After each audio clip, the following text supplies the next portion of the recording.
मोहब्बत के निशाने ताजमहल में मुगल बादशाह शाहजहां के 370वें उर्स चल रहा है। यहाँ उर्स के तीसरे दिन सुबह से शाम तक टूरिस्ट और ज़ायरीन की फ्री एंट्री है। इसके साथ ही ताजमहल के अहम मकबरे पर सुबह से ही कव्वाली गूंज रही थी। वहीं ढोल ताशे के साथ अकीदतमंद चादर लेकर पहुंचे और शाम को ताजमहल सतरंगी चादर में लिपटा नजर आया। हिंदुस्तानी सतरंगी चादर से मुल्क और दुनिया में हिंदू मुस्लिम एकता की मिसाल पेश की गई।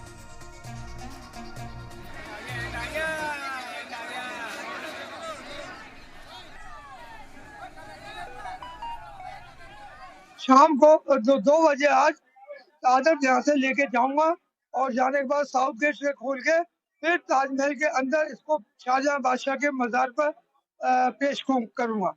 ये 370वां उर्स है और 1640 मीटर कपड़े की हिंदुस्तानी सतरंगी चादर है। हर साल ये चादर की लंबाई बढ़ा दी जाती है, इसका क्या कारण रहता है? क्या ये हम नहीं बढ़ाते हैं, ना बढ़ा दी जाती है। ये तो पब्लिक के ऊपर है।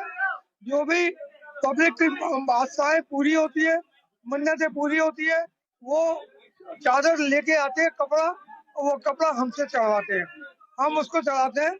हमारे संग जो है समस्त लोगों का सहयोग है।